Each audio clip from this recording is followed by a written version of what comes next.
Welcome back to another episode of Slice and Dice Ecom. I'm Josh, the founder of ClickSlice, and once again, we are joined by Mara, social media executive at ClickSlice. In this one, we want to discuss a growing trend over the last, I don't know how many years, 4 or 5 years. It didn't really used to be a big thing, but as you probably all already realize, influencers are getting more influence, and it's becoming a really key part of marketing, especially for ecom brands, right? So what I want to start off with and kind of be a segue into this episode is, why do you think influencer marketing is so powerful for brands right now? Well, first of all, influencers already have an audience. People already trust what they're saying. So it's very easy for them to get in front of an audience and recommend the product that they actually believe in, and for that audience to try that product based on their recommendation. So their recommendations are obviously more credible. Another thing, influencer marketing allows brands to tap into specific niches that you wouldn't otherwise have the opportunity to tap into unless you use influencers. And it blends organic content with endorsements rather than using paid ads and have that big sponsored No one thing. likes, right? Of course, influencers should also disclose the fact that it is in fact a paid ad they're doing, but they already have an audience that follows them and will probably care for what they have to say when it comes to your product as well. So influencer marketing is definitely very powerful nowadays. Yeah, a lot of brands say, "Oh, it's dead. I tried it. I hired this influencer and I didn't get any results." And like, it's most likely you hired the wrong influencer and had the wrong audience. Yeah. If you have that personal connection with someone you follow and they say something, if you trust them, you're gonna trust what they say, right? Yep. So, again, if you're not getting results from influencer marketing campaigns, you're most likely using the wrong influencer. So, yeah, definitely do some more digging as to who you use. I think that's probably more important than how many followers they have. So for brands watching this, right, and they know they want to go and hire an influencer to increase their sales, what are the different types of influencers out there that brands can pick from? So there's many types of influencer out there when it comes to the number of followers that they have, for instance. But first of all, as a brand, you need to define your goals, and you need to be very aware of your goals when you're trying to implement an influencer campaign. And of course, your budget. The bigger the following of that influencer, the bigger the budget is going to be, and the more it's going to cost you. But one thing you have to pay attention to is the niche. Always, you need to choose the right influencer based on what content they're producing. So for instance, if I'm in the cooking niche, why would I go to a dancer influencer to promote my products? I wouldn't. So you need to make sure you choose the right influencers based on your goals, your budget, what you want to get out of that campaign, and make sure you choose the right influencer based on their niche as well. Yeah, I think too many brands are guilty of taking a step back and picking an influencer that is semi-what related to that industry because they have a larger following, and they think, they spoke about, imagine a brand selling, I don't know, long sleeve jumpers, right? Yeah, they had one video about that 6 years ago, so yeah, it must have some interest, and they got 10 million views, and so yeah, I'm gonna give it a go. But yeah, I think you're right. Like, niching down is so important. So once you find an influencer in a niche, how can a brand actually assess whether the audience is going to be relevant for their products? Right. So you need to do a little bit of research in order to do that. You need to pay attention at the engagement rate, at how the audience is responding to their content.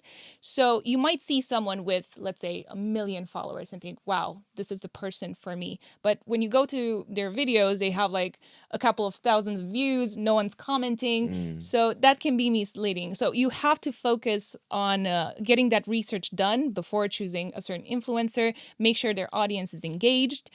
A very, very important thing is to make sure their values also align with the ones of your brand. Yeah. So you need to be on the same page, because that person gets out there and talks about your product. You need to trust that person, and you need to have things in common for sure. You need to see how the audience is responding to that influencer's content. You need to see how they respond to the paid content of that influencer. Are they as engaged as they are with their organic content? Something different, right, as well? Yes. So definitely get that research done before choosing somebody to represent your brand. Remember, it's very, very important to do that. Awesome. Are there any red flags that brands should look out for? Of course there are. Well, again, because we're talking about other people, there are people out there who have maybe a controversial past and you are not on the same page with what they did in the past. You definitely don't want that. There might be influencers out there who promote way too many products and people don't trust them anymore because they would take any product, talk about it without, feeling a connection with that certain product. So that's definitely a red flag if they're promoting way too much stuff. Because, of course, they need to try out your product. They need to make sure it's right for them and for their audience. Another red flag would be inconsistent engagement. So you need to make sure that their audience is interested in what they have to say, is always commenting. They're also responding to their comments and they're engaging with their audience. And they have a community of people that follow them and take their advice. So definitely look out for red flags. And if you have doubts, I would say take a step back and try and find someone else rather than, have somebody that doesn't have the same values as you promote your brand.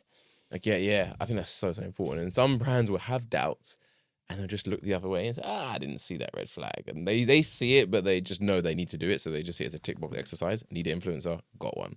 Like, you need to be thinking this thing through for sure. And for example, like, we won't name the client, but we actually work with a client who's hired an influencer that has actually promoted his competitors' products in the past. So this client sells 22 carat Indian gold jewelry, right? So this influencer, when they were talking about the competitor, they were like, this is the best Indian jewelry on the market. Like, you'll never find anything better than that. Like, really went to town with it. So when it comes to promoting his products, like, are you going to say the same thing? That this is now the best? Because is the audience going to trust what the influencer is saying? And of Absolutely course, not. The campaign did horribly wrong. We advised him not to do it. And he now understands why. So sometimes you just need to think, like, does this actually make sense from an audience perspective as well? It's not just, this is an influencer in this industry. What have they said in the past? I think it's a really good point you highlighted there. Yeah. So how would you say brands should be collaborating with influencers to maintain authenticity in their campaigns as well? So first of all, I think it's better to find somebody to collaborate with long-term rather than have an influencer promote your product for like a few Instagram stories and that's it. You need to build a relationship with that influencer for the audience to believe that they actually believe in your product. Work with people that actually use your products and that actually like your products. You don't want to be fake. People really know when you're fake, even on social media. So you want people who actually use your product, are happy with it, and can give honest reviews. And let influencer have creative control over their content. Of course, you can give feedback on it and adjust it accordingly, but let them do their thing. It's usually best for this endorsement to be, sort of natural. Instead of just getting in front of the camera and be like, hey, try this product. No, let them do their content, have creative freedom, because, they know what works best for their audience at the end of the day. And if there's something you want them to change, of course, they can do that. But you need to collaborate with them in order to find the best way to present your product in front of the audience. Yeah, and I think, not going back to the red flag scenario, but one thing we've seen as well from what customers and clients are telling us is most good influencers, if they feel like your product's not aligned with their brand or the audience, they just won't do it anyway. Yeah. So if you're speaking to 10 different influencers and they say, yeah, I can do this, send them an email from another account and pretend you have another product completely irrelevant. And see if they take that product as well. If they do, to me, that is a red flag and you probably want to avoid using that influencer. Yeah. So I think there's some really good advice. And if you're a brand watching this, you're probably thinking, okay, great, I know what I should be doing. I know how to kind of look out for these influencers, the red flags. What about finding the actual influencer? Do you have any tips that brands can follow for that? Well, you can go on the different social media platforms and, type in a certain hashtag, for instance, and you'll be presented with lots and lots of options of videos created around that hashtag. So that's one way to find influencers. Another way is to look at what other people are doing. Who are they using? You obviously don't want to use the exact same person, but in different niches tend to have different communities of people, and that's how you can discover new influencers. Don't be afraid to experiment with small influencers as well, because they tend to have like a stronger, let's say, fan base behind them, because people feel closer to them and they're more accessible. So don't be afraid to do that as well. But definitely do your research and use all the tools that the different social media platforms give you and find the best influencer for your brand. But again, be careful. Watch out for the red flags. Because there's lots of them in the world, unfortunately. But no, well said. Should we keep that one, end it on there? Nice, short, concise. Yeah. We don't like to stuff these podcasts with fluff. Of course, for any more advice or questions or anything else, you can leave a comment and we'll respond to that as well. Thank you for watching, and we'll see you in the next one. See ya.